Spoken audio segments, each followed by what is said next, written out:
Hello, everyone, and welcome. My name is Rula Adib. I'm a senior principal at Geosyntec Consultants in Oakland, California, and the coordinator of the webinar series on behalf of CERDIP and ESTCP.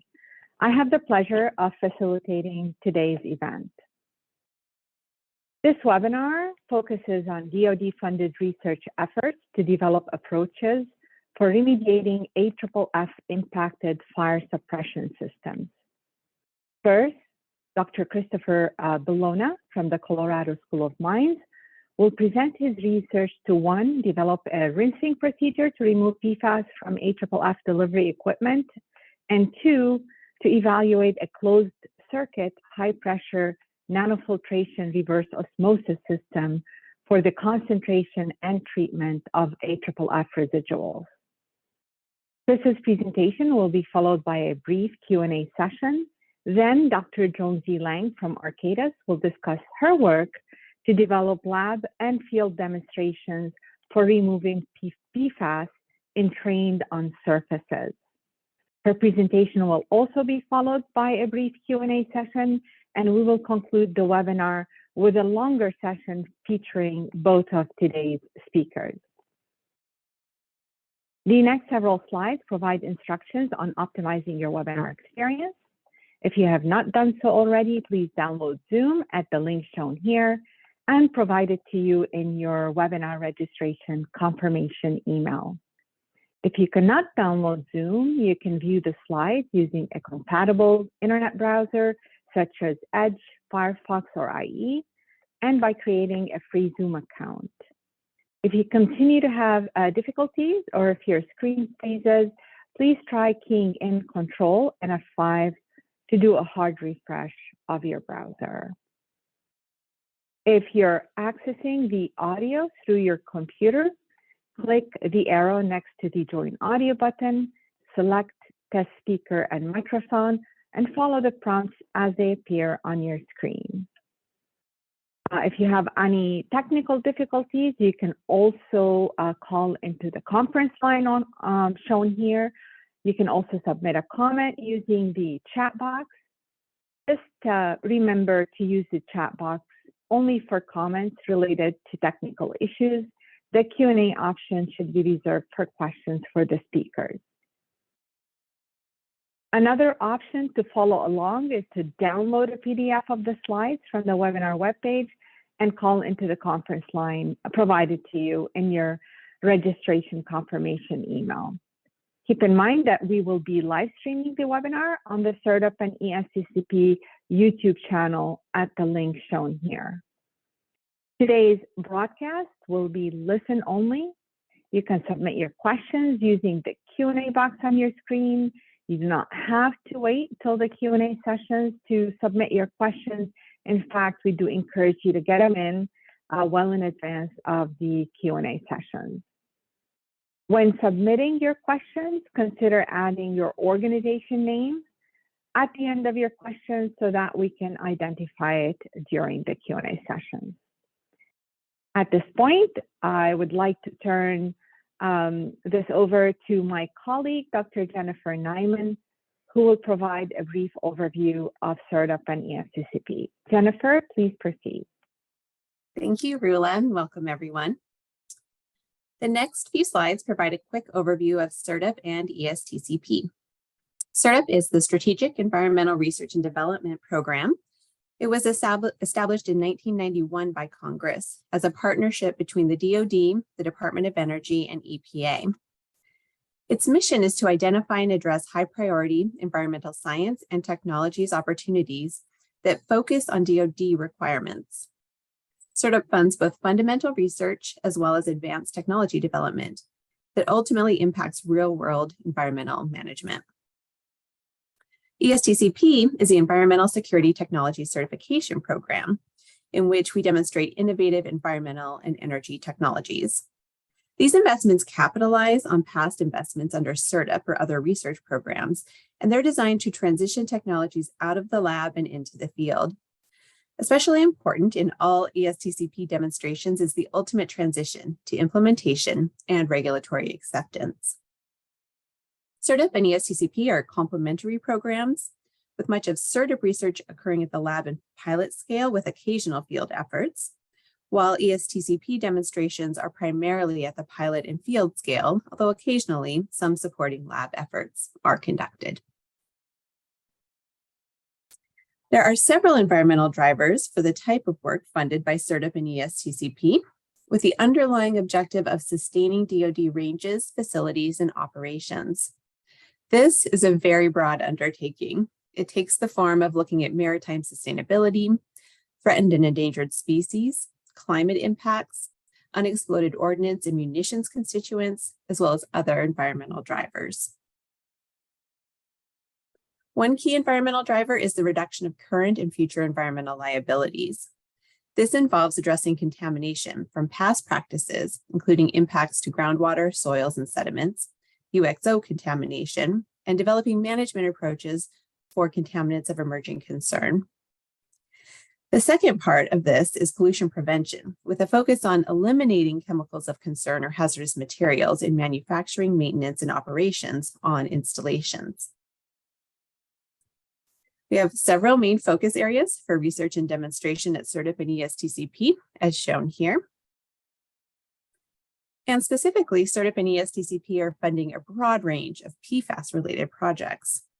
You can access an overview of our PFAS program, as well as project descriptions on the CERDIP and ESTCP website. And if you do, the boxes along the top of this graph illustrate workshops that have been held to develop a strategic plan for addressing PFAS issues. A summary report was prepared for each workshop to summarize the discussions and to identify research, demonstration, and technology transfer needs. To view the workshop reports, just click on the boxes at the top. On this graphic, each CERDIP project also has an associated box with a project title, and that links to a full description of the project as well as any reports that have been published as part of the project. Each ESTCP project listed represents a single topic, and so click on the project title and go to the project webpage. As mentioned earlier, technology transfer is very important within CERDIP and ESTCP. The efforts include the development of videos, training workshops, and guidance documents. This webinar series is a substantial component of our technology transfer efforts. Our webinar series highlights research and demonstration efforts from all of our program areas. Upcoming topics, as shown here, include ecosystem model comparisons on military lands, environmentally sustainable methods to remove AFFF from firefighting delivery systems, in situ and ex situ approaches for treating PFAS-impacted groundwater, demonstration and implementation of PFAS-free firefighting foams, and others. Registration is open for webinars through the end of this year. You can find additional information about upcoming webinars at this link, and all past webinars are archived and can be accessed using this link. Finally, I would like to let you know that a copy of the presentation of today's session can be downloaded from the CERDIP and ESTCP webinar webpage. And we would appreciate it if you could please take a moment to complete the survey that will pop up on your screen at the end of the webcast. I hope you enjoy the webinar today. Thank you, Jennifer. It is now my pleasure to introduce our first speaker, Dr. Chris Bellona, who is an associate professor in the Department of Civil and Environmental Engineering at the Colorado School of Mines. Chris's areas of expertise include the removal of contaminants using both physical and chemical treatment processes. His recent research projects have been funded by DoD, EPA, the Bureau of Reclamation, National Science Foundation, Water Research Foundation, and private industry. Chris has published more than 45 peer-reviewed publications and has presented his research at numerous national and international conferences. He received a bachelor's degree in environmental science from Western Washington University and master's and doctoral degrees in environmental science and engineering from the Colorado School of Mines. Chris, we're happy to have you here. Please get us started. Thanks so much, Rula. All right, so as she said, my name is Chris Bellona. I'm an associate professor in the Department of Civil and Environmental Engineering at the Colorado School of Mines. I appreciate everybody taking some time to listen to my portion of this webinar. And I'm going to talk about a project titled Remediation of AFFF Impacted Fire Suppression Systems Using Conventional and Closed Circuit Desalination. The title is a little bit of a misnomer in that this project's really kind of two separate projects. One was part of the project is really aimed at rinsing out systems and developing more effective cleaning procedures. And the second part is really focused on reducing the volume of residuals using a membrane process. And I'll talk in more detail about both of these components. Just to give you an outline of what I'll talk about today, I'll first start with a brief problem introduction. I'll present the project objectives and our approach, and then I'll get into some results. And I'll start with some of the work that we did at the lab scale, rinsing out pipe from AFFF delivery systems. So this is kind of the rinsing research. And then I'll briefly go into some of the work that we did evaluating membrane separations. So this is separation of PFAS from residuals and concentration using what's called closed circuit desalination. And then finally, I'll briefly conclude with some demonstration work that we did at Tyndall Air Force Base, cleaning out a fire truck and implementing our approach and some conclusions. So in terms of the problem, the transition to PFAS-free foam is in progress. So the DoD is working diligently to move towards PFAS-free foams. And this transition requires removing AFFF from existing foam delivery systems. So it's estimated within the DoD that there's approximately 3,000 mobile systems of fire trucks requiring clean out, and then around 1,500 fixed systems such as hangars that require clean out. And this gets a little bit more widespread when you start looking at civilian infrastructure. It's estimated that civilian airports have 3 times the inventory of DoD equipment requiring clean out. So developing effective clean out approaches is very important. So if you kind of go back a little bit, this problem was being evaluated in the early 2000s as they were switching from C8 to C6 foam. And what became somewhat of a standard is what's called the triple water rinse for the clean out of PFAS residuals out of these systems. So the idea behind the triple water rinse, if you had a truck, you would basically fill the dead volume, you'd drain the AFFF, fill the dead volumes with potable water, drive the truck around, allow for some equilibration time, do it 2 more times, collect that rinsate, and then switch to the next foam. So as you can imagine, this process produces a significant residual requiring treatment and or disposal. So on the order of hundreds to thousands of gallons of water that's now contaminated with PFAS. Before this project started, there was a little bit of research in this area. There's a NESD report, I think it's 553, that evaluated the clean out of a truck. And what they found was that the triple water rinse can do a pretty good job of getting a lot of the PFAS out, but getting down to low concentration, specifically meeting clean out goals, was problematic. It was also found that water is relatively ineffective at removing PFAS that's sorbed to system components. So a lot of these PFAS are hydrophobic. They tend to sorb to surfaces, and water didn't appear to be very effective. But I'll point out, this research was done on 1 or 2 trucks.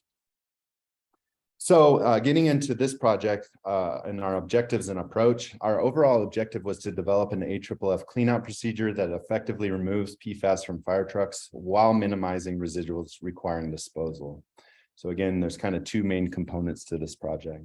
So in this project, we did quite a bit of work at the laboratory scale, evaluating the removal of PFAS from pipes, as well as mock firefighting systems that we built. And really, we were looking at different ways to clean out systems, particularly focused on different fluids. So developing kind of new rinsing recipes. For this project, we were focused on developing a rinsing solution that contained propylene glycol.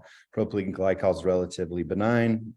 It's not toxic. You can get food grade propylene glycol quite easily. So we were focused on that in this project. And then we evaluated membrane separations with the idea that we could reduce the volume of rinsate.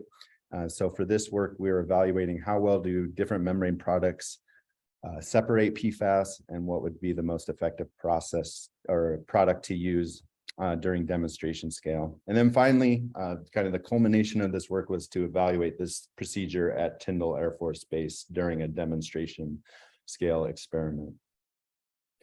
To put this more in like graphical terms, in terms of our approach. So the idea is if you had a fire truck that you're removing AFFF from, you would drain the system and then basically prepare rinsing solutions. So for us, we were evaluating kind of a combination of tap water or potable water rinses in conjunction with our propylene glycol cleaning solution. So you rinse out the truck and basically produce a fairly large volume of residuals. This is where the membrane system comes in. So using this membrane system, we can reduce the volume that contains the PFAS. So we can concentrate the PFAS into a smaller volume using the system, and then produce a permeate or filtrate that hopefully is PFAS free or has very low concentrations of PFAS that could be used for rinsing other trucks or could potentially be discharged. And kind of one of the advantages I see over this membrane system is if we can effectively reduce the volume of residuals, it means that we can send more water or fluids through the truck and more effectively clean out the vehicle in terms of the PFAS. I'm going to present kind of just a summary of some of the more interesting findings from this study, but as I said before, we conducted quite a few lab scale AFFF rinsing experiments. For these experiments, we obtained hanger pipe. This was from a hanger in Australia that was basically on the concentrate side. So holding AFFF, it's 2-inch pipe. We got about, I'd say 20 feet of this stuff. And we were able to cut this up and use it in a variety of experiments. The experiments that I'll talk most about today are what I would refer to as desorption experiments. So the idea behind these experiments is we took pipe segments, typically 3 inches in length of 2-inch diameter pipe, immersed them in some kind of fluid, put them on a shaker table and allowed them to basically shake over time. Some of these samples we take off and sonicate, but basically we're evaluating how much PFAS is associated with the pipe, how easy is it to get off, do we do a good job of getting all the residuals off through these cleaning procedures. We also built a pipe loop system. I'm not going to talk about that during this presentation, but we felt this more representative what kind of would be done in the field in terms of actually rinsing out a fire truck. So we put a pipe segment here, and then we could recirculate fluids through the system and evaluate different rinsing strategies. We also built a mock firefighting system that was more designed to assess how much fluid you had to pass through the system to basically get rid of all the bulk AFFF liquid. But I'm also going to skip that and focus mostly on the desorption experiments. So getting into some results, I'm just going to show some kind of model PFAS in terms of results. And I want you to focus on this figure on the left. So what's shown here in this figure is on the y-axis, we have what I would call a surface mass or a surface concentration. Basically it's a mass of PFAS in nanograms per area in centimeters squared of pipe that was used in the desorption experiment. So on the x-axis, we have the days that these samples spent on the shaker table. So for this experiment, what we did is we compared methanol. So we put a 3-inch long segment of 2-inch diameter pipe in methanol or multiple methanol solutions, as well as water. And this experiment was designed to assess kind of the need for a co-solvent or how well potentially the triple water rinse does in removing PFAS that are sorbed to pipe surfaces. So in this experiment, we sampled every 2 days, and every 2 days we'd also sonicate the pipe segment within the fluid that it was contained in. And what we saw was that generally we have this kind of slow desorption, but when using methanol, we kind of reached a somewhat steady state in the amount of PFAS that we got out of the pipe segment. And then you can see with water, we didn't get nearly as much of the mass off, and you see this relatively slow kind of desorption process occurring. And again, this is for sonicated samples. On the right-hand side, we have the same figure. We compared methanol and water without sonication. And you can see for these pipe segments, methanol generally did a better job at desorbing the PFAS. However, both water and methanol, we did not get as much off in the absence of sonication. So kind of the takeaway here is that co-solvents such as methanol, as well as some kind of surface scouring. Here we use sonication, which is probably not going to work in the field, but it did improve desorption of PFAS from pipe surfaces. We then took these pipe segments and we re-soaked them in methanol. So what's shown on the left is the segments that were initially soaked in methanol in the previous experiments that I showed. But here I've added another PFAS. We have 6,2-FTS and 8,2-FTS. So this is from the previous experiment when these pipe segments were left on a shaker table for around 35 days. And then we put them in methanol and evaluated if we had more mass desorbing. For the methanol, being the initial fluid, we saw no further significant increase in PFAS coming up off these pipes, indicating that this previous step of soaking and sonication basically removed the majority of the PFAS mass. However, we saw with tap water that by soaking in tap water, even with sonication, once we soaked in methanol, we got more PFAS off. So this indicates that complete PFAS removal is achievable, so we can get all of it off. However, it requires either long soaking times, surface scouring, here we use sonication, and or the addition of a co-solvent, and here we use methanol. And in general, the pipe segments contain significant PFAS, and I'll talk more about that right here. So this kind of unit of nanograms per centimeter squared isn't very intuitive in my opinion. So just to illustrate what this means in terms of how much mass are we getting off of these pipes. So what I did is I took our average surface concentration that was determined through methanol sonication experiments, and I calculated how much mass would basically be removed from a 6-inch length of 2-inch diameter pipe. So you can see for the compounds that we quantified at the highest concentrations coming up off these pipes, 6,2-FTS and 8,2-FTS, that we would get approximately 30 micrograms of 6,2-FTS and around 15 micrograms of 8,2-FTS just coming from a 6-inch length of 2-diameter pipe. So there is a significant amount of PFAS mass sorbed to these pipe segments.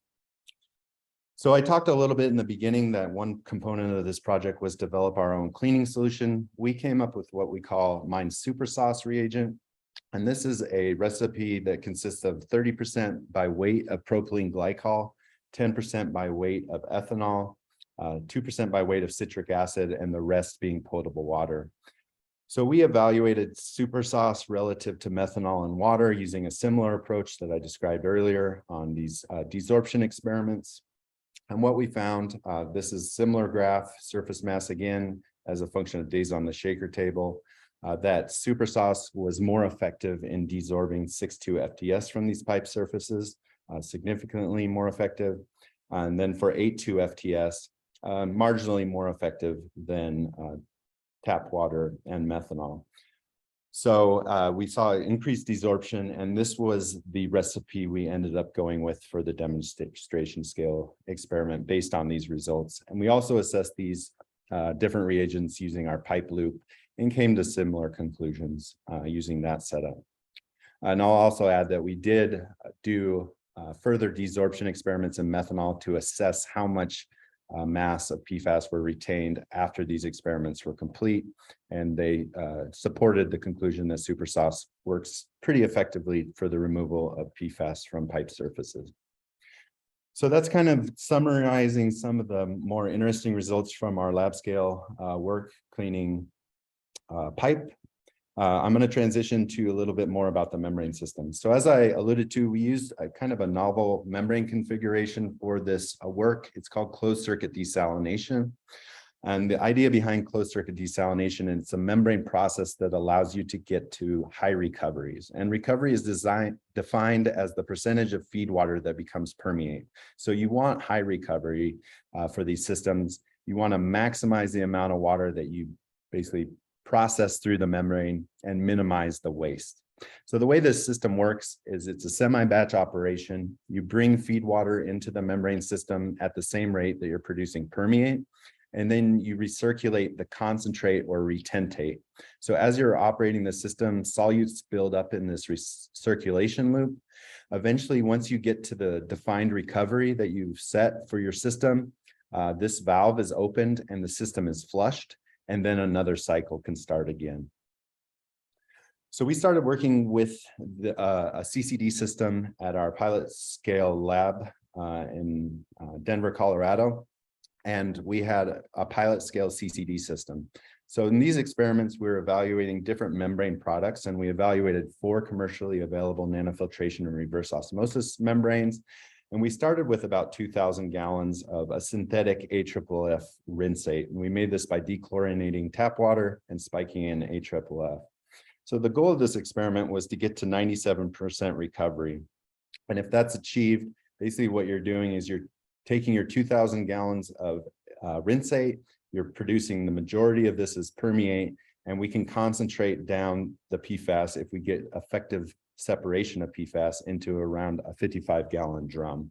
So if you think about 97% recovery, it means that we're reducing the volume of the rinsate by a factor of 33 times, or increasing the concentration of the PFAS by 33 times. So this is our approach to minimize the residuals. As I said, we evaluated 4 membrane products, and they spanned a range of properties.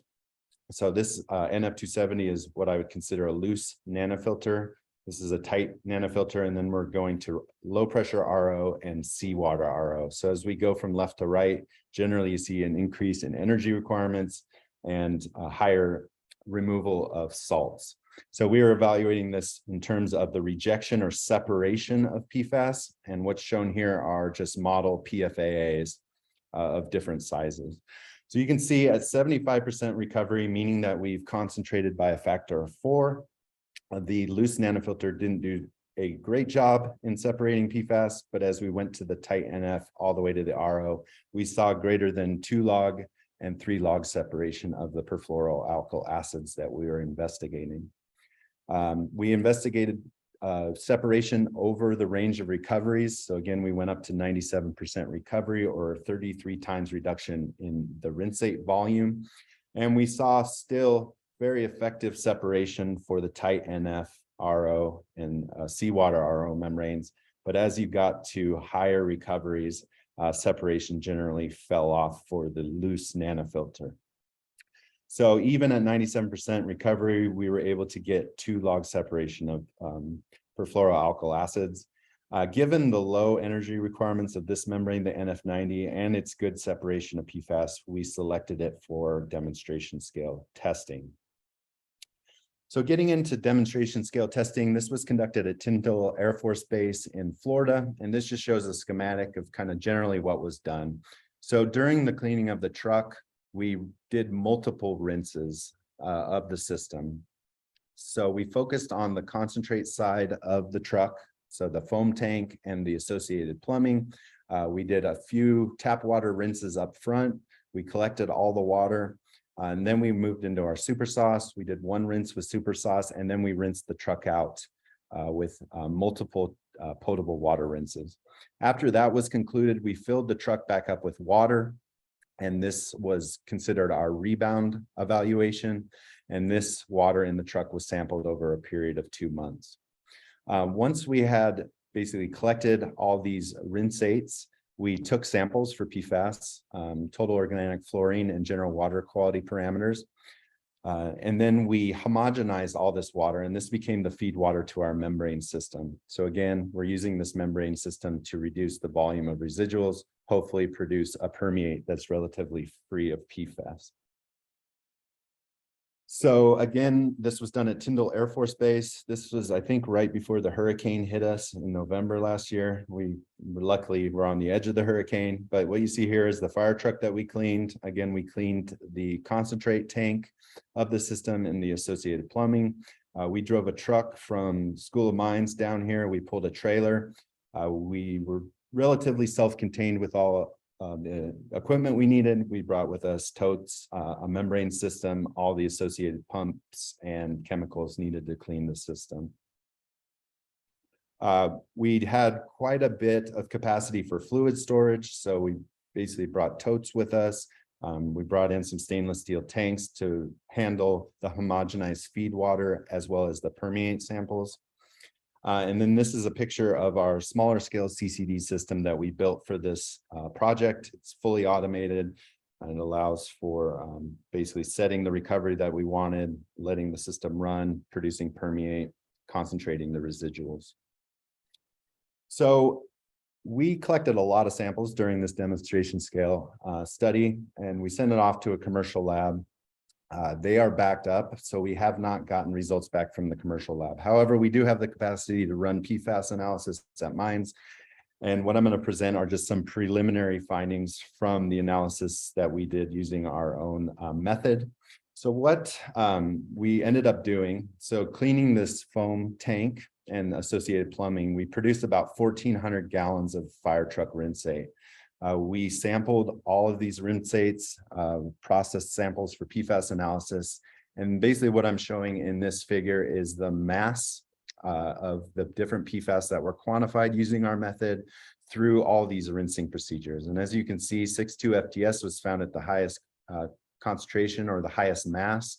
Around 70 milligrams of 6,2 FTS was removed from the system, followed by PFOS and then PFHXA. So we're removing micrograms of these PFAS from the system. So again, we produced about 1,400 gallons of AFFF rinsate. If you add up all the masses of the PFAS that we were able to measure, we had about 78 milligrams of PFAS removed from this truck. And then we took this rinsate, we homogenized it, and then we processed it with our membrane system. So again, we use this NF90 membrane, a tight nanofilter for this process, and we ran the system up to 92% recovery. So going up to 92% recovery from our 1,400 gallons of rinsate, we produced about 1,275 gallons of permeate, and we're able to concentrate the residual down to about 125 gallons. We did analysis on the permeate and we quantified a total mass of PFAS at around 700 micrograms in this 1,200 gallons of permeate. So if you do the math, that's around 99% separation of PFAS or 2-log removal of the PFAS. So getting into some conclusions, the removal of residual PFAS from AFFF delivery systems is challenging. It's a bit more challenging than I expected, given that these pipe systems are made of stainless steel. But we did find that the addition of a co-solvent, as well as some surface scouring, aids in PFAS removal from these systems. Obviously, you can't use sonication on a truck. However, some kind of more creative methods may be necessary to scour the surface to try to remove the PFAS. We found that high recovery NF and RO using our CCD system can effectively separate PFAS and concentrate residual streams. And this is not only the case for AFFF residuals coming from fire trucks, but it could be any aqueous matrix containing PFAS. For this project, kind of the overall thought process was the use of CCD would allow for more system volume flushes and more effective clean out because we could reduce the amount of residuals using this process. In terms of benefits to the DoD, pipe rinsing results provide insight on PFAS removal from AFFF delivery systems. So an additional data set demonstrating the types of PFAS that tend to absorb to these components, as well as their concentrations or masses. And then the demo scale results help delineate the extent of PFAS contamination in fire trucks. Again, another data set, just kind of adding to our knowledge base on the extent of PFAS contamination in these systems. And then membrane separation results provide guidance on membrane selection and the concentration of PFAS waste. And as I said, this isn't just a process that can be used for cleaning residuals. It can be used for groundwater, for example, and other PFAS containing residuals. I'd like to acknowledge a few people. There's been a couple students that have worked very hard on this project. Adria Lau, who's a master's student, and Bahra Tajini, who's a PhD student, have done considerable amount of work. I also like to acknowledge my co-PI at mine, Zahi Kath, as well as my co-PI at CDM Smith, Charles Schaefer. Nayun at CDM Smith has his own project, but we have collaborated significantly on this PFAS rinsing from fire trucks. And I'd also like to thank Matthew Magnuson at the US EPA for providing pipe segments as well as invaluable information regarding this problem and ways to solve it. So for additional information, you can visit this link. Provides a summary of this project. And if you have any additional questions, feel free to send me an email. Thank you so much, Chris, for a great presentation. I just want to remind everybody that you can submit your questions using the Q&A box on your screen. We have received a lot of questions, Chris, but before we get started, can you tell us if your final report has been posted to your project page, which is hyperlinked on the prior slide? And if not, when you expect to post that final report? It has not been posted. We are waiting on results from the commercial lab. They're supposedly months backed up, and we have not received results. So I actually asked for a no-cost extension on this project because we need those results to finalize this project. I hope to get those results in the next month, hopefully, and then it would just take, some time to write up the final report. So I'm estimating we're maybe like 2 to 3 months out on getting this final report done. Wonderful. And for all of you, you can just check back on that link to get a copy of the final report. All right, well, let's go ahead and get started with some of the questions that we received. The first one is from the Tucson Airport Authority. How did you determine which reagents to include in your super sauce? We started with propylene glycol. That was kind of the original idea, just evaluating different concentrations of propylene glycol.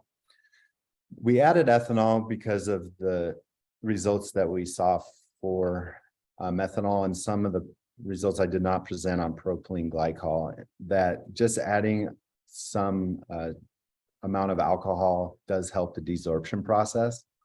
We had another project, it was funded by a private entity, looking at the clean out of AFFF from their systems, and we evaluated a variety of different fluids in that project. They had more of a gel-like AFFF, but we found that citric acid really helped to break up kind of this clumping that you see in this gel-like structure of AFFF. And one hypothesis that I have is that, I think Jonesy will talk more about the super molecular structure of PFAS on surfaces, is that there's likely cations associated with that structure, and that citric acid may help to chelate out those cations and potentially help to break up the actual structure of this kind of PFAS layer that's on these pipe structure or pipe surfaces. So long story short, it was through a lot of trial and error.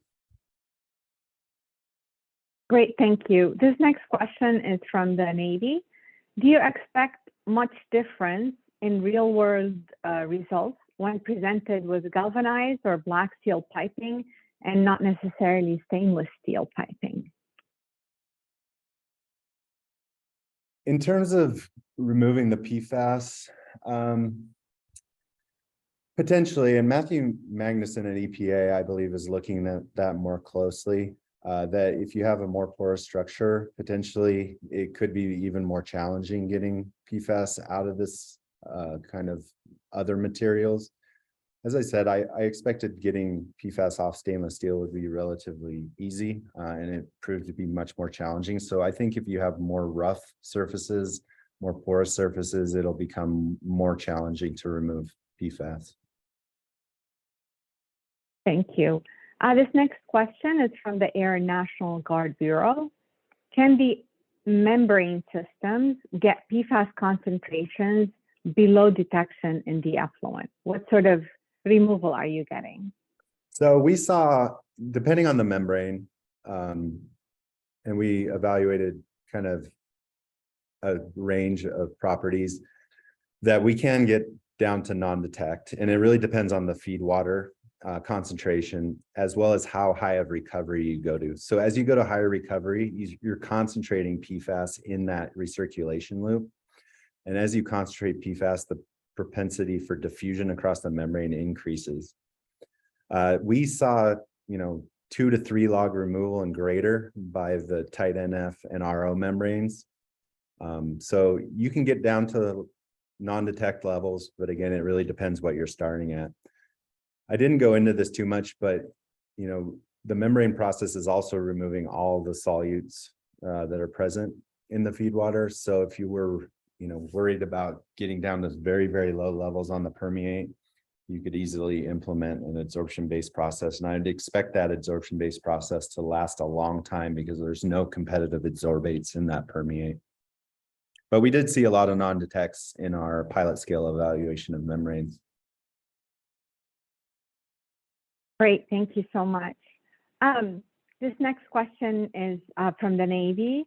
What did you do with the concentrate? You mentioned that you're using it for sort of PFAS destruction experiments, but what would you recommend folks do with the PFAS residual that is generated?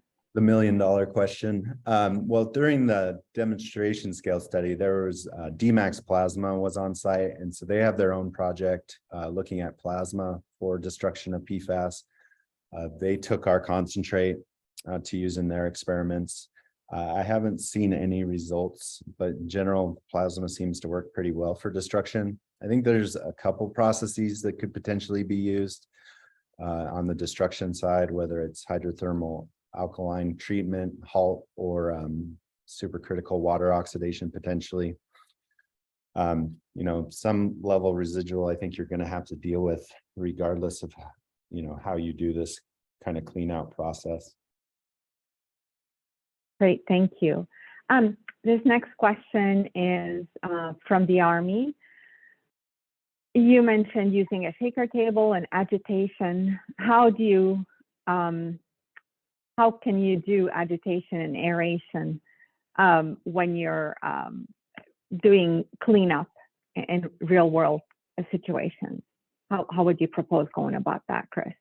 So we meet as kind of a group with all these projects periodically, and there's been some ideas thrown around. One thing that we're going to evaluate in the lab is just maybe this wouldn't fly. I preface this with, I think some creative solutions may be necessary in terms of if you're going to include some kind of scouring. One thing that we were going to evaluate was something like submicron powdered activated carbon as potentially an additive to a cleaning solution to pump through the system. People talked about using piggy or ice formation in the system. I think that wasn't really a focus of our project. We were more evaluating, can you get this stuff off and what does it take? And maybe there's some creative solutions that could be found, but I'm not exactly sure what they would be or what the fire truck owners would tolerate in terms of things being put through their system. Great. How does the membrane step affect the various super sauce constituents?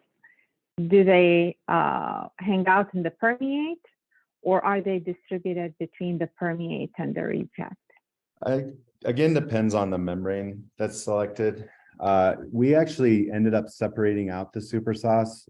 In our project, we used a small volume of super sauce because we could just spray out the foam. So I used a pressure washer with super sauce feeding the pressure washer and basically just pressure washed out the entire components of the foam tank and then recirculated through the plumbing. So we ended up only using about 50 gallons of super sauce, and that was kept separate from the solution that was actually fed through the membrane system.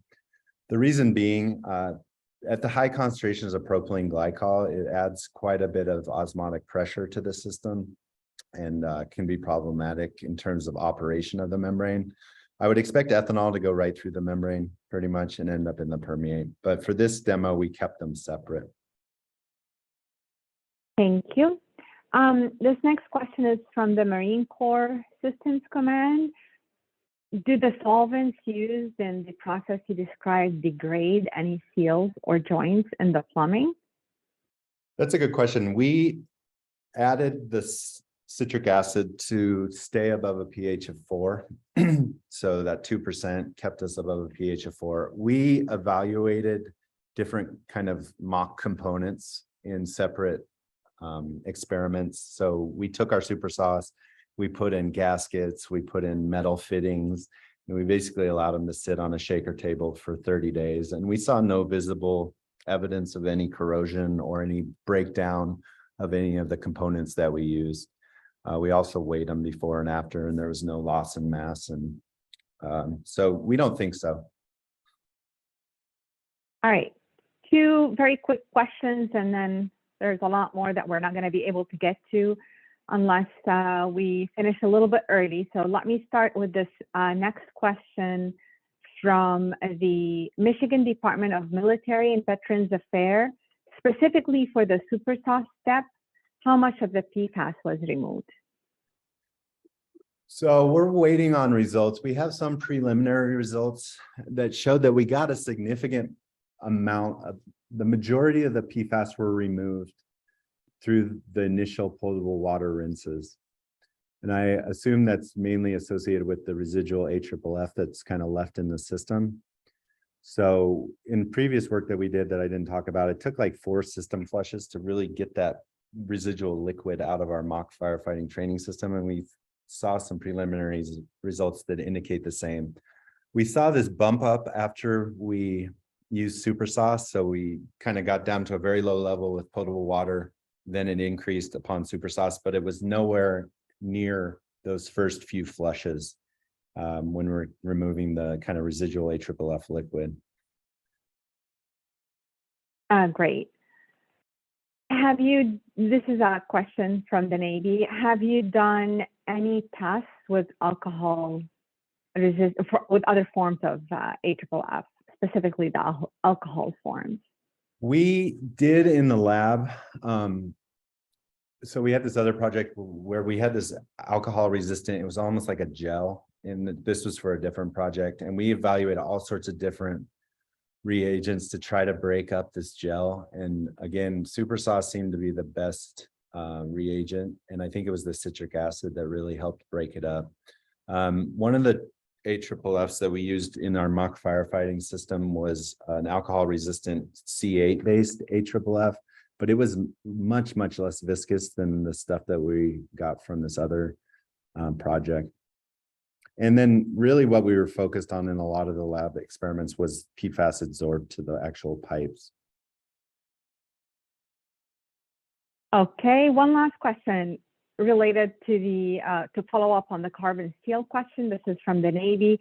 Do you think the presence of more internal corrosion on the insides of carbon steel will impact the membrane removal step, or will prefiltration for particulate removal be required to reduce any impact on performance? That's a good question. I'll preface that we did get some pipe segments that had a lot of corrosion on them, and we included those in some rinsing experiments. And we found that if you have a lot of corrosion, it can be very difficult to get the PFAS out. So that's just kind of adding to your question. But on the membrane side, you always have to have a pre-filtration step before a high pressure membrane. So we use cartridge filters because we were processing a pretty small volume of water through our system down to 1 micron. I would expect that if you have corrosion in your system and you're removing that you'll remove most of it, and you shouldn't have too much of a problem on the membrane side. But I think you'd have to do, longer term operation in the membrane system, potentially autopsies to evaluate that. Great. Thank you so much, Chris, for a wonderful presentation and a very engaging Q&A session. We'll try to get to other questions towards the end, but at this point, we're going to have to transition to our next speaker, who's Dr. Jonesy Lang. Jonesy is a technical expert at Arcadis in the Raleigh, North Carolina office. Her primary research areas include solid waste, PFAS, and harmful algal blooms. Jonesy has co-authored over a dozen peer-reviewed publications and done research projects for ESTCP, the National Science Foundation, the Air Force Civil Engineer Center, the Hinckley Center for Solid and Hazardous Waste Management, and others. Recently, she has focused her efforts on developing a method for removing residual PFAS from fire suppression systems during foam transition, and that's what she'll be talking to us about today. She received her bachelor's and master's in environmental health engineering and her doctorate in civil engineering, all from NC State University. Johnsy, please go ahead. Hi, thank you so much. So I'm here today to talk about Arcadis's ESTCP project to develop methods to effectively remove PFAS from fire suppression systems.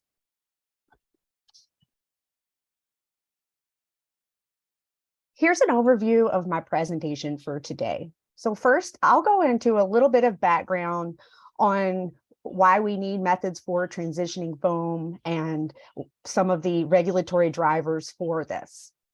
Next, I'll talk about the laboratory optimization of PFAS removal from AFFF concentrate pipe. And finally, I'll go over our field scale cleaning of both a fixed fire suppression system as well as a fire rescue vehicle.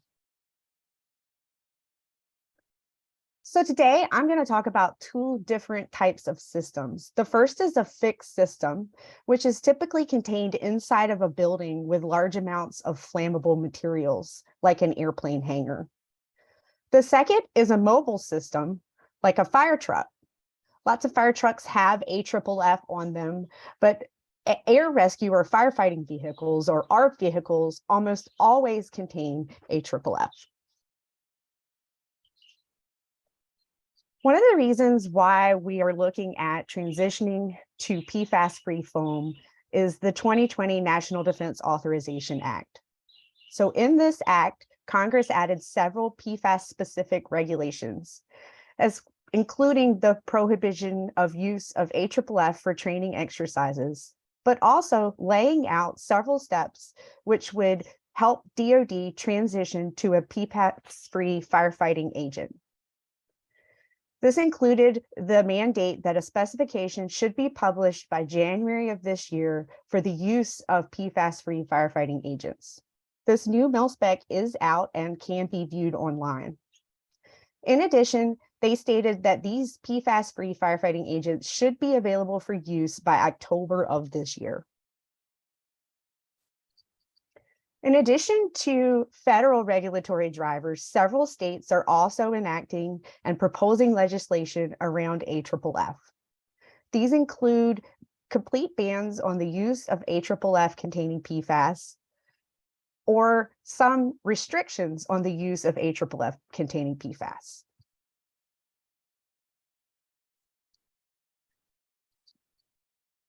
PFAS tend to build up in fire suppression infrastructure. I'm showing a little diagram here as to the mechanisms behind why this is occurring. I'm showing a PFAS molecule with a blue head group, which is hydrophilic or water liking, and the green tail, which is hydrophobic or water repelling. These chemicals tend to line up with like near like in rows like I'm showing here. These layers will tend to accumulate on the interior wetted surfaces of fire suppression infrastructure when exposed prolonged to PFAS containing AFFF.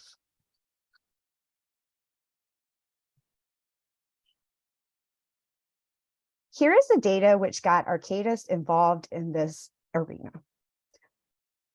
A client in Australia came to us with this data. They had hired a fire suppression contractor to remove their PFAS containing AFFF. They did a two-step water flush on their fixed system and installed their PFAS-free foam. They came back a year later and tested their PFAS-free foam for PFAS and found relatively high levels of PFAS in this PFAS-free foam. They came to us and started trying to figure out what was happening in their system. This is what started us thinking about the residuals building up on the interior wetted surface and the rebound into the fluorine-free foam. So this is really where our ESTCP project got started. And as I said, we started in the lab. In order to do good lab work, you need a good sample. And this was the first step in our project. We were able to obtain large straight runs of foam concentrate pipe from a Qantas hangar in Australia. This is actually also the pipe that was supplied to the EPA, which Chris used on his project. We took this long straight runs of pipe and cut it into 4-inch segments. Each 4-inch segment became a pipe sample. We then exposed these pipe samples to a variety of extraction methods in order to optimize the removal of PFAS from the surface. As in the previous presentation, I will present these lab results in units of micrograms per centimeter squared. This is essentially the mass of PFAS which we extracted off the surface per surface area. The first thing we did in the lab was optimize the extraction media. We looked at water, methanol, and fluorofighter. Water is commonly used during foam transition and can be easily sourced at most sites. Methanol is typically used for laboratory solid extractions, but due to health and safety concerns, is not going to be used in our field work. Fluorofighter is the Arcadis developed cleaning agent, which is optimized for PFAS removal from pipe surfaces. For this experiment, we did 5 replicates for each treatment. You can see here that the fluorofighter removes significantly more PFAS from the surface of the pipes compared to methanol or water, with around 4 micrograms per centimeter squared. The next thing we did was look at elevated temperatures for the extraction fluids. We compared water and fluorofighter at 40 degrees C to room temperature here, which is 22 degrees C. You can see elevated temperatures enhance the removal from the surface. The 40 degrees C was removal for the water was higher than the room temperature. However, it was still in the same range as the room temperature for fluorofighter. The elevated temperature fluorofighter here outperformed the other treatments.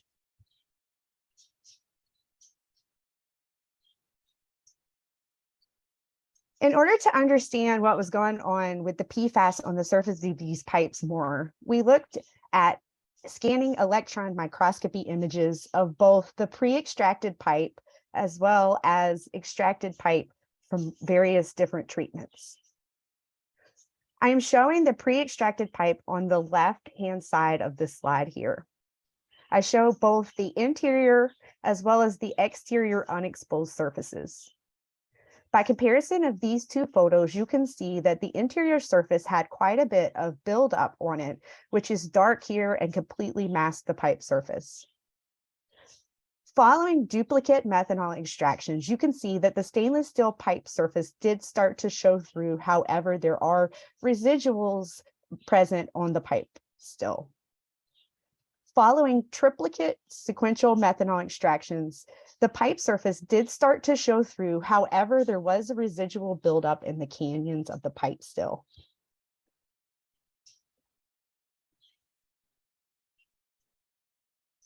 These are also images of pipe surfaces visualized with SEM.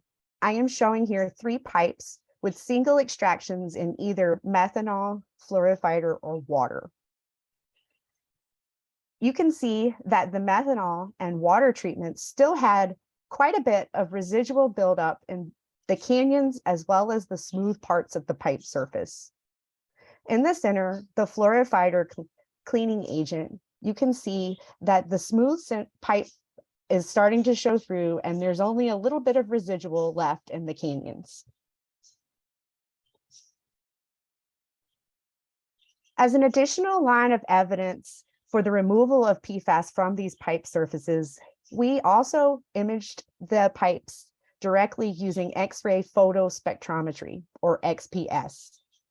This technique hits the surface of the pipe with an X-ray and provides elemental composition data on the surface. It is very surface sensitive and only goes nanometers into the surface residuals. Based on these results, you can see that the fluorine content on the pipe extracted with water was very similar to the fluorine content on the fresh pipe. The methanol extracted and fluorifier extracted pipes did have significantly lower fluorine content left behind on the pipe surface. We were also able to perform some extractions at 80 degrees C, and you can see here that at those very high temperatures, Firefighter was able to remove almost all of the fluorine from this pipe surface. So here is a slide just kind of summarizing everything we learned in the lab. First, we did demonstrate that PFAS residuals are present on AFFF concentrate piping.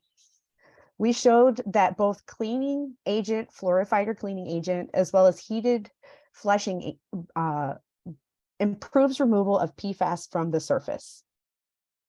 Other things that we tried at the lab scale, which I'm not showing results for here because they didn't work, were extended contact time, pressure washing, and pulsed air flushing.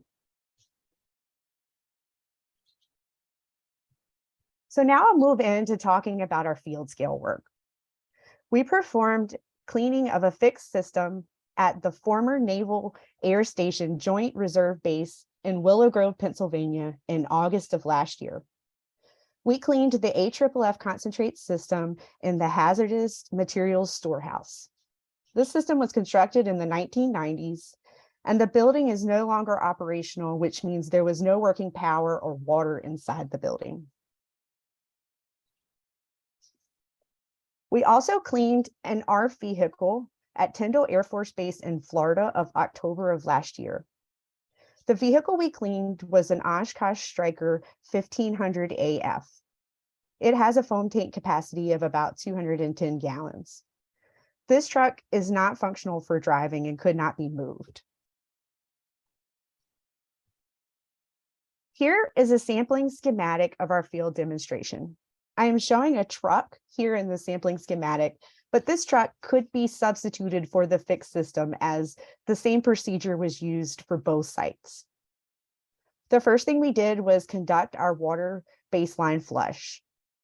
Following this baseline water flush, we did 5 rounds of Firefighter flushing using granular activated carbon to regenerate the cleaning agent following each flush.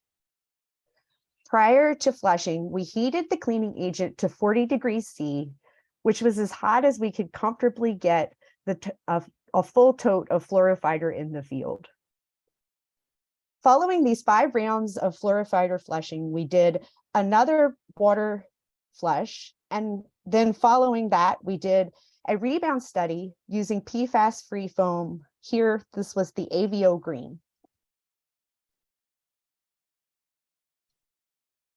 Here is some rough costing for our field demonstration. Some rough costing for our field demonstration. We had 2 technicians on site for 2 weeks plus the rebound study. This is longer than a typical cleaning would take because of the research nature of this project. In fact, some of these costs are quite different for this research project as they would be for an actual field demonstration. For example, we only purchased one 55-gallon drum of fluorine-free foam for our rebound study, but if the entire system had been filled, this cost would have been much higher.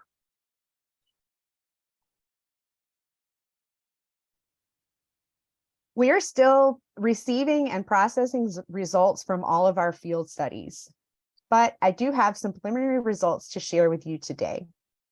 Here is data for the first water flush using pre and post top assay or total oxidizable precursor assay for both the ARFF vehicle at Tyndall as well as the fixed system at Willow Grove. Interestingly, the magnitude of total PFAS measured in the post-top assay samples at both Tyndall as well as Willow Grove had a similar magnitude of about 80 milligrams per liter. While the magnitude was similar, the signature of PFAS in the samples was quite different. For the ARF, there was a significant amount of PFOS. You can see that here as the red bar. For the fixed system, we had quite a bit more of short chain precursor compounds not showing up in the pre-top assay, and no PFOS in this system.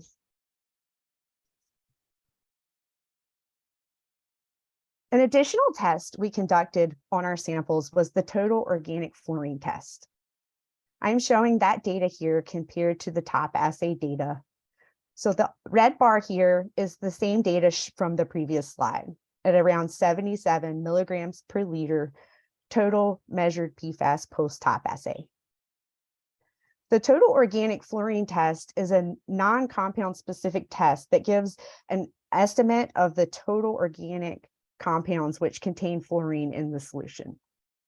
You can see here that top assay did a good job of accounting for the total organic fluorine concentrations in the sample. If you compare the first and final water flush TOF concentrations, you can see that we went from 98 milligrams per liter to 0.19 milligrams per liter before and after cleaning our system. This is greater than 99% reduction in the TOF concentrations. At Arcadis, we like to simplify this entire process into 6 steps. And so up until now in this presentation, I have been talking mostly about step 4 here, which is system cleaning. But the process of foam transition is actually much bigger. You will have to select a fluorine-free foam, which will likely provide or require system impacts on both operation as well as the system itself. We also can conduct a cost-benefit analysis, which looks at the cost for replacement versus cleaning. Oftentimes, parts of systems are easier and cheaper to replace as opposed to clean. I will just say for number 5 here, PFAS verification testing can be very difficult due to the high concentrations of PFAS in these samples, as well as background matrix effects. And finally, number 6 here is the last step, but PFAS waste disposal actually often drives the overall process here, as it is typically one of the more extensive steps in this process.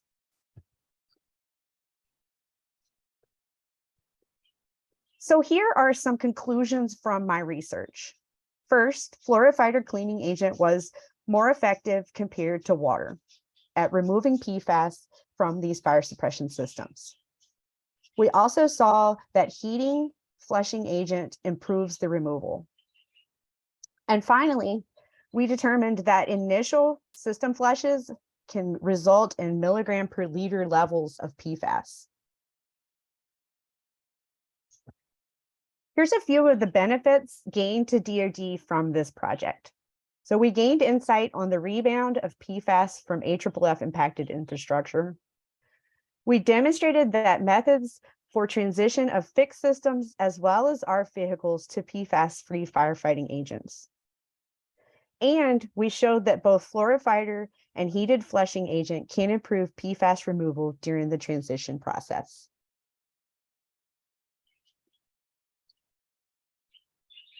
Thank you for listening today. Great. Thank you so much, Josie. We have a number of questions for you. The first one is from the Michigan Department of Military and Veteran Affairs. In your results, water versus FFEM did not look very different on the pipe surface. Can you clarify? So the water versus the fluorifier with the SEM images, I'm assuming they're talking about. Is that, do you think that's yes. Okay. So the water versus the fluorifier for the single extraction, I think when you're looking at the SEM images, you really have to look at the coverage of the smooth pipe surface there. And so you can see that while some of the water extracted pipe does have some smooth surface coming through, there is quite a bit of buildup in those canyons still. And while, the canyons of pipe buildup may not look like a lot, there can be a lot of mass stored there. And so I'll say that the fluorifier extracted pipe does have quite a bit more of that smooth surface, as well as removal from the canyons. Thank you. And a follow-up question from the same individual. Why do you think heating helps? I always like to go back to, cleaning a bacon grease pan. And I know it's kind of a simple example, but, when you have a hydrophobic compound building up on the surface of a metal surface, think you're going to have to do more than one thing to clean it. And so I think it's similar to cleaning a bacon pan. So when you clean a bacon pan, you need scouring, you need heat, and you need some sort of cleaning agent. And so I think the same thing is kind of going on here. Essentially, your heat provides activity of the molecules in those layers and allows them space for the solution to get in and release them. Great, thank you. Has any long-term rebound data been collected to show if PFAS still on the surfaces appears in water or fluorine-free foams after incubation of clean pipes over several weeks? Yes, we have collected PFAS-free foam samples from both of our systems. At the Willow Grove system, we were actually able to isolate a part of the system and leave it uncleaned. And so for that system, we will have a cleaned versus uncleaned fluorine-free foam rebound study. And we also were able to do a PFAS-free foam rebound in the truck at Tyndall. And then we went back and did a water rebound study after the fluorine-free foam rebound. So we've got lots of rebound data coming. It's just not quite in yet. And along the same lines of what I asked Chris, when will a final report be posted to your project website? We're in the same boat as him. We are struggling to get our analytical lab results back, but hopefully within the next few months, we should have that report submitted and posted. Great. Thank you. This next question is from the National Nuclear Security Administration, Department of Energy. Are you aware of a regulatory PFAS threshold level for the AFFF delivery system cleanup? That's a good question. I am not currently aware of a regulatory level. So currently all of the United States regulations look at levels, if they look at levels at all, of the foam going into the system. There are not currently any regulations in the United States for what's coming out of the system, which would include the rebound. Now that isn't true when you go to Australia. So Australia does have some discharge limits, but I don't know of any here in the United States. Thank you. And again, along the lines of what we asked Chris, what are you looking at? And this is a question from NASA. What are you looking at as final concentrations after cleaning? And how do these compare to some of the state and federal guidance that is available? So typically post-clean system, we're in the 100 to 1,000 total PPT PFAS range post-top assay. And so I think it's important here to note the post-top assay. If samples are only measured pre-top assay, our concentrations can be much lower due to the presence of those precursor compounds. as far as comparison to regulatory levels, as I said, I don't know that there are any levels in the United States that say your foam coming out of your system shall be, below this level. And so how clean is a question that kind of hasn't been established yet. Great. And in Chris's presentation, he talked about a concentration step and possible disposal steps. How have you looked into ways to manage all the liquids that are generated and ways to concentrate the waste and deal with it safely during your project? Yep. And so we use the granular activated carbon to regenerate our cleaning agent on site. And so our idea here, instead of flushing 5 times with 5 flushing volumes, is that we can use a single flushing volume and remove the PFAS following each flush. And so, that really drives levels much lower there. Now you still have your water flush and your final water flush, which could also be regenerated with an activated carbon on site. This moves the PFAS from a liquid phase to a solid phase, but would still require a disposal of some sort. Excellent. This next question is from the USGS. What are the active ingredients in Firefighting? So we're not able to disclose the active ingredients in Firefighting. I will say that we developed it in a way that we didn't want people who operate these fire systems to be concerned. And so there's nothing in these in the Firefighting that would damage the systems in any way. Excellent. Did you perform any surface analyses using swabs after your clean out? So not as part of our preliminary lab work. We have recently gone back, and our same pipe that we used for our lab work, we just tested with a wipe sample. We were actually trying to develop the wipe sampling method and had our pipe as kind of a standard sample at this point. And so we do have some wipe sample data coming, although it's not here yet. Thank you. This is a question from the League of Women Voters. Did you consider including a scouring element in your treatment process? Absolutely. So I was big on the scouring.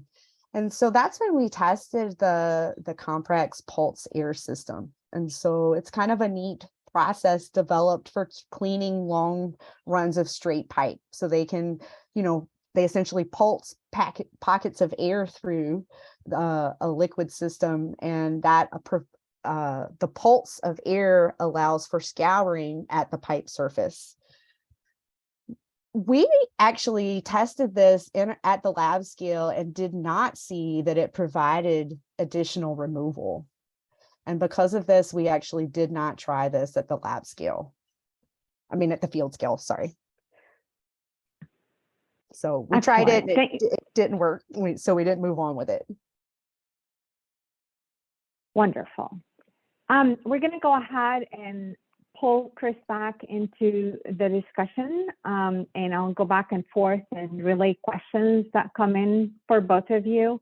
So Chris, we had a question from the Department of National Defense Wildlife Fire in Canada. And it's a similar question to what Jonesy's been discussing. Have you gone back, take rebound samples from the fire trucks you cleaned? We were initially, Jonesy cleaned her truck before us, and she ended up putting fluorine-free foam. We were about ready to put fluorine foam into our truck, but changed to potable water. the potable water sat in our truck, I think for 2 months, and samples were collected, I think 3 times during that 2-month period. The samples are still at the commercial lab, so we haven't gotten results back yet, but yes, we have rebound samples waiting to be analyzed. Thank you. This next question is from the Office of the Undersecretary of Defense for Acquisition and Sustainment. What is the exact purpose of citric acid in your special sauce, and can you recover and reuse it? Did you say what's the purpose? Yes, purpose of citric acid specifically. Well, one purpose was related to kind of what I alluded to before, that we got a pipe segment that had a lot of corrosion. So we did some testing on that and, found the citric acid was pretty effective in removing that kind of corroded layer and allowing access to the pipe surface. So that was one reason. We had this other project where we were looking at alcohol resistant AFFF, this gel-like material, and found that citric acid helped to break that material up. We hadn't thought about reclaiming it in terms of reusing it, but I think, it's similar to what Jonesy does in her process of basically trying to remove the PFAS from the solution and then reusing the cleaning solution again. I think that could potentially be an option with our approach as well. Great, thank you. And then we received this next question, a similar question from both the Navy and Fort Bragg. Are you planning, is the system cleanout process that you're proposing also applicable to fixed systems like hangars and piping? And do you have ambition to move this work to such systems once you've perfected the truck experiment? I don't see why it couldn't be used for a fixed system. Just might require bigger volumes. For some reason, I think when I wrote this proposal, I was more fixated on trucks. I don't see that it's limited to trucks. In terms of going beyond this, there's some, kind of talk. I think there's a lot to be understood with this clean out in terms of where's the PFAS residing, why is it rebounding, potentially after a system's been cleaned, what components is it, are leaching out PFAS, what are the problematic areas. So I see significantly more research in this area that may be moving forward, depending on the need for this type of research. However, I'm not really in the commercialization arena, so I don't think I'm going to build a business off this, but probably will do more research into this kind of desorption phenomena in the future. Thank you so much, Chris. This next question is for you, Jonesy. It's from Shell Oil. Is there a safety data sheet available for Firefighting? Absolutely. What would be, and I can send that as a follow-up, what would be the best way to distribute that to the attendees, Rula? Just get us a copy and we'll make sure we do that. Okay, I can do that, no problem. Wonderful. All right, so the answer is yes. Great. All right, one more question for you.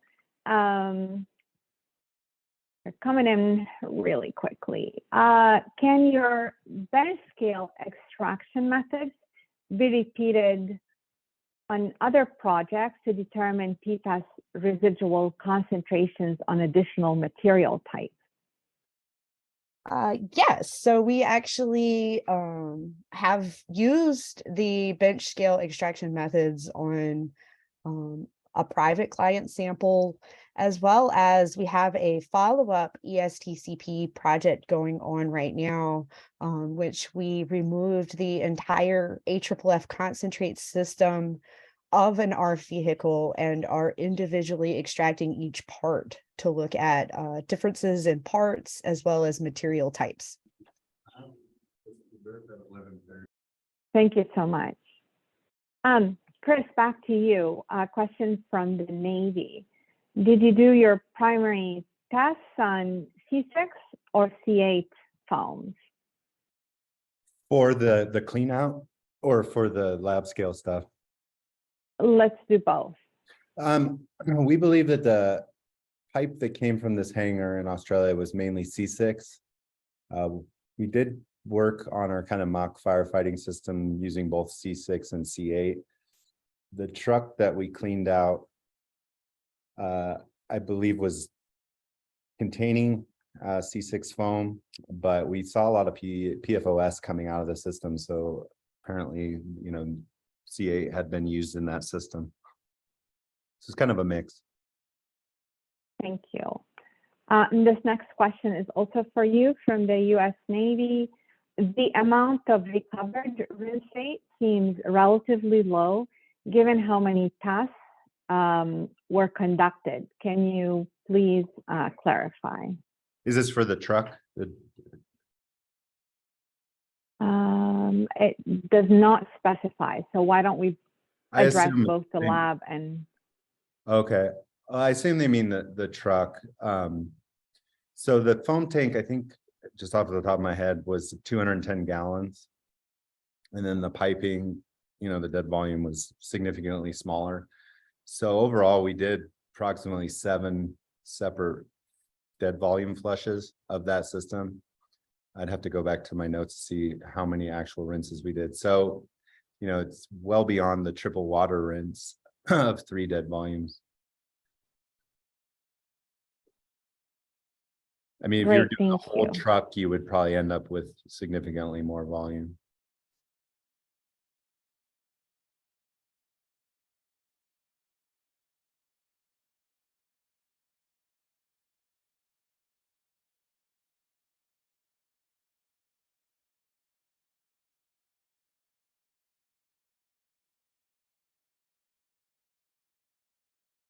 This next question is also from the state of Michigan. Did you try 100% propylene glycol solution without the ethanol for the cleaning solution? Initially, we did some experiments. I don't think we were at 100%. I think we were more at 70%. But this is before we were doing experiments on our kind of mock firefighting system that we built. I didn't show a picture of it, but basically it was a vessel connected with stainless steel pipes. That system, we weren't able to recreate kind of this phenomena that both Jonesy and I talked about, of having this absorbed PFAS to the walls of the pipe. It was more of, it turned out to have utility in terms of rinsing out the residual liquid. So when it came to actually doing the desorption from the pipes, we never really went above 30% propylene glycol. The reason being is it's just a lot of propylene glycol, and dealing with that is, in my opinion, a little more problematic than dealing with potable water. Thank you so much, Chris. And thank you also, Jonesy. You guys did a great job. At this point, we're going to go ahead and start wrapping up. I'd like to remind you, though, that our next webinar in 2 weeks is also on PFAS, and it will particularly focus on treating PFAS-impacted groundwater, both in situ and ex situ. We'll have 2 speakers, Dr. Charlie Worth from the University of Texas at Austin, and Dr. Erica McKenzie from Temple University. So you can go ahead and register for this webinar by visiting the CERDUP and ESCCP webinar webpage. Registration is open for webinars throughout the year, and there's a lot of PFAS content. At this point, I would just like to remind you that we'll have both the audio and a copy of the presentation of today's webinar archived on the webinar webpage in case you'd like to refer to them in the future. The slides are posted on there right now. The video should be up over the next week. And we'd like to wrap up by just asking you to take a moment and complete the survey that will pop up on your screen at this time to help planning for future webinars. Again, thank you for our speakers, and this concludes today's webcast.